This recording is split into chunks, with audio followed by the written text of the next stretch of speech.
High বন্ধুরা, শুভ সকাল। কেমন আছে সবাই? আশা করছি সকলে অনেক বেশি ভালো আছে। আমরাও বেশ ভালো আছি। তো আজকে সকালটা শুরু করছি সকাল 7টা থেকে। হাজব্যান্ড দোকান খুলেছিল আজও, তো ভাবলাম একটুখানি দেরি করেই কাজকর্মগুলো স্টার্ট করি। তো 7টা থেকে কাজে লেগেছিলাম। তো আগে খাটটা গুছিয়ে পরিষ্কার করে নিয়েছিলাম, যেহেতু একটু গরম গরম ওয়েদার কিন্তু ছিল, যার কারণে ব্ল্যাঙ্কেটগুলো আর ঘোরানো লাগেনি। যেভাবে খাটটা ছিল শুধু একটুখানি টান টান করে বিছনাটা পেতে ঠিকঠাক করে নিয়ে তারপরে ঘরবাড়িগুলো পরিষ্কার করে ঝাড়ঝুড় দিয়ে নিচ্ছিলাম। ও ঘরে সিমরানকে পড়তে বসিয়েছি, আর ঈশাও কিন্তু ওর পাশে বসে খেলা করছিল।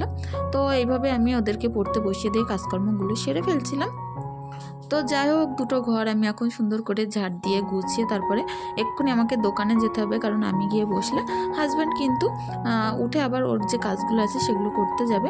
তো সকালবেলা কিছু কুসংস্কার হয়তো মানা ঠিক নয়, কিন্তু কিছু কিছু কুসংস্কার না অনেক সময় সামনে সেটা সত্য হয়েও দাঁড়ায়। তো সেটাই তোমাদের সাথে বলতে চলেছি।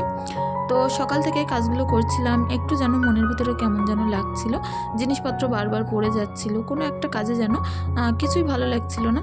তো অনেকে এরকম বলে থাকে যে বাসনপত্র পড়ে গেলে, কাচের জিনিসপত্র ভাঙলে তো এগুলো নাকি অশুভ হয়। তো এগুলো আমি হয়তো মানতাম না, কিন্তু আজ কিছু কিছু ঘটনা যেগুলো ঘটেছে, যে তার সঙ্গে কিন্তু বাস্তবে হয়তো অনেক কিছু কুসংস্কারের মিল হয়তো থাকতেও পারে। তো এগুলো মানতে নেই, তবুও কিছু কিছু সময় কিন্তু এইগুলো কুসংস্কারগুলো সত্য বলেই মনে হয়। সত্য কি মিথ্যে সেটা হয়তো যাচাই আমরা করার মতো কেউ নয়, তবুও হয়তো সেগুলো মনের ভিতরে কোনো একটা জায়গায় যেন খটকা লাগে। তো দেখো, বারবারই কাজ করছিলাম, কিছু না কিছু পড়ছে। সকালবেলা তো একটা গ্লাস ভেঙেছে, শোকেজের একটা কাজ ভেঙেছে, কাজটা সরাতে গিয়ে। তো ভাবছিলাম যে কাজগুলো অনেক ধীরে সুস্থে আস্তে আস্তে করি, তারপরেও হাতের একের পর এক জিনিসপত্র পড়ছিল, ভাঙছিল। তো বুঝতেই পারছিলাম না, তো মনটাও ভেঙে গেছিলো, কারণ একটা কাচের সুন্দর একটা গ্লাস আমার হাত থেকে পড়ে ভেঙে গেছিলো। তো ভাবছিলাম এগুলো কুসংস্কার কি কাচের জিনিস ভাঙা হয়তো ভালো না। তো কিছুক্ষণ বাদে সংবাদ আসলে মনটা অনেকটা খারাপ হয়ে গেছিলো। আমার একটা জায়ের ছেলে যে অল্প বয়সে হার্ট অ্যাটাক করে মারা গেছে। তো তারপর থেকেই মনটাও যেমন ভেঙে পড়েছিল আমাদের বাড়ির পাশে। তো তেমনভাবে ব্লগটা স্টার্ট করেও আমি সেভাবে করতে পারিনি। তো দুপুরবেলা সেখানে আমরা সারাদিন ছিলাম। আর আজ যেহেতু আমার নিজের কিছু শারীরিক প্রবলেম থাকার কারণে আমি রোজা নেই, আমার হাজব্যান্ড রোজা আছে। তো দুপুরবেলা সেখান থেকে মৃত বাড়ি আমাদের বাড়ির পাশে, সারা সকাল সেখানেই ছিলাম। তো এসে দুটোখানি ভাত আমি এখন খেয়ে নেব। এখন কিন্তু বাজে প্রায় 2:30 মতো। তো কিছুটা শুকনো ভাত ছিল কাল রাত্রের রান্না, তো সেই ভাতগুলো দিয়ে একটা ঝাল ভেজেছে আর একটা ডিম ভাজা দিয়ে ভাতটা খাবো। মনের দিক থেকে অনেকটা বেশি খারাপ লাগছিল। আর সিমরানকেও একটা ডিম ভেজেই কিন্তু আমি ভাত দিয়েছিলাম। তো এইভাবেই দুপুরবেলাটা না খেলে নয়, মন থেকে খারাপ তো লাগছেই, কিছু করার নেই। তো এইভাবে খেয়ে নিচ্ছিলাম। অনেকটা চেনা শুনো পরিচিত আর নিজেদের আপনজনের ভিতরেই হয়তো বলতে পারো।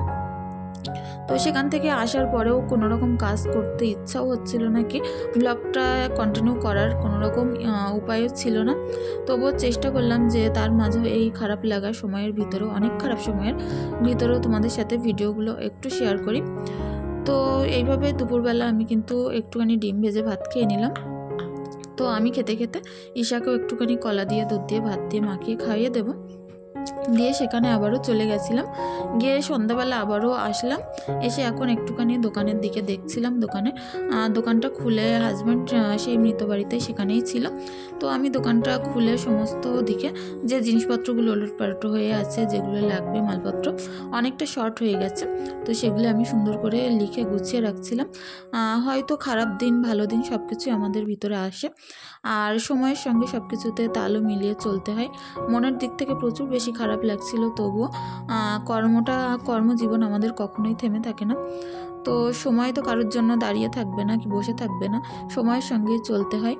তো যাই হোক, সেভাবে কাজকর্মগুলো সেরে তারপরে সন্ধ্যাবেলা হাজব্যান্ড একটু মাংস নিয়ে এসেছিলো, আর বলছিল যে আজ উঠোউঠি কতদিন রোজা থাকার পরেও যে মাছ টাছ দিয়ে ভাত খেতে হয়। তো হাজব্যান্ড যেহেতু মাছ কোনো রকমই খায় না, তো বলছিল এই সকল জিনিসপত্র দিয়ে আর খেতে পারছি না, যেহেতু সারাদিন রোজা থেকে না মুখে অন্য কিছু আর ভালো লাগে না। তো রাত্রের জন্য বলছিল একটুখানি মাংস করতে। তো দুপুরবেলা সেই ডিম ভেজে দিয়ে আমি একটুখানি খেয়েছিলাম, আর সারা সারাদিন কিন্তু মনটা খুব একটা ভালো লাগেনি। তো সারাদিন কিছু খেতেও ইচ্ছা হচ্ছিলো না, উঠতেও ইচ্ছা হচ্ছিলো না, ওইভাবেই কিন্তু বসেছিলাম, দোকানদারিটা মাঝে মধ্যে করছিলাম আর বসে বসে চিন্তাই করছিলাম যে দুদিনের দুনিয়ায় আমরা কত কিছু চিন্তা করে থাকি, নিজেদের জন্য, সন্তানদের জন্য কত কিছু ভাবি, নিজের জন্য না ভাবলেও, নিজের না থাকলেও তারপরে সন্তানরা কিভাবে খাবে, কিভাবে চলবে, কিভাবে থাকবে, তাদের চিন্তাও কিন্তু আমরা করে থাকি। আগাম সব কিছু করে কিন্তু মানুষের এই দুদিনের দুনিয়ায় কিন্তু বেঁচে থাকাটা বড় বেশি কষ্টের হয়ে পড়েছে। তো সেই কথাই চিন্তা করছিলাম যে অল্প বয়সে মানুষটা হারিয়ে গেছে আমাদের ভিতর থেকে। তো সেভাবে রান্নাবান্নাগুলোও করছিলাম, করে হাজব্যান্ড একটুখানি বাড়িতে এসেছিলো সন্ধ্যাবেলা, এসে হাজব্যান্ডকে সন্ধ্যাবেলা 2টো ভাত দিয়েছিলাম। সারাদিন সেও তো রোজা থেকে সেই মৃত বাড়ি সারাদিন কাজকর্ম থেকেছে। তো আমিও বারবার দোকান বন্ধ করে যাচ্ছিলাম আসছিলাম, যেহেতু আমার দোকানের পাশেই। আর তারপরে রান্নাটান্নাগুলো কমপ্লিট করে ওদিকে কিন্তু ভাতটাও আমি বসিয়ে দিয়েছিলাম, মাংসটা দিকে হচ্ছিলো, ভাতটা প্রায় হয়ে গেছে। তো এদিকে ভাত মাংস হয়ে যাক, তার মধ্যে দোকানদারিটাও কিন্তু করছিলাম, পুরো ফোনের ফ্লাই জেলেই কাজগুলো করছিলাম, কারণ কারেন্ট ছিল না।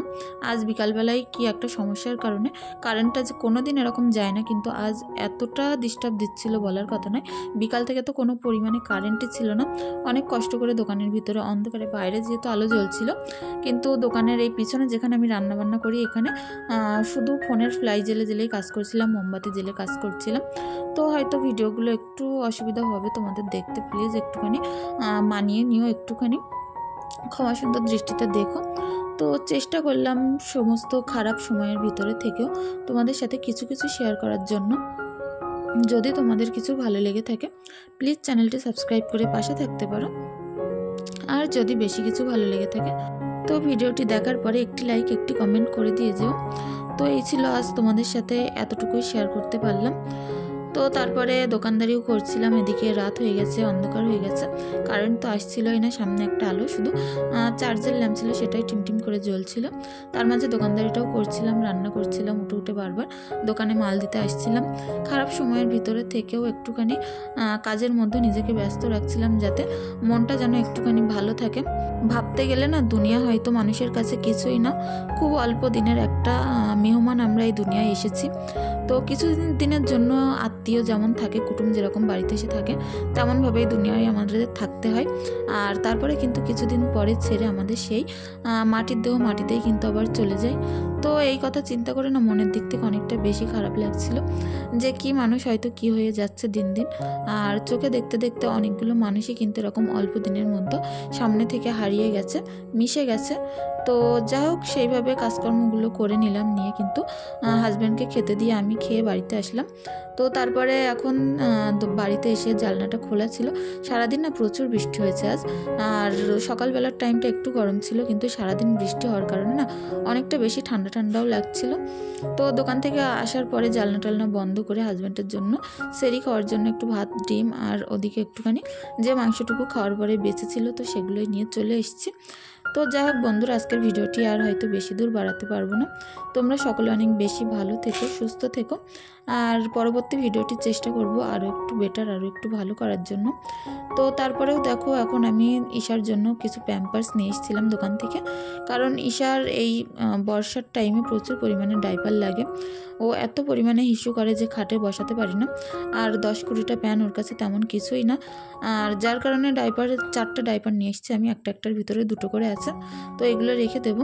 আজ সকালবেলা থেকে না এতটা পরিমাণে বৃষ্টি হচ্ছিল, তো সেই কারণে ডাইপারগুলো আনা। তো সকলে অনেক বেশি ভালো থেকো, সুস্থ থেকো, ধন্যবাদ।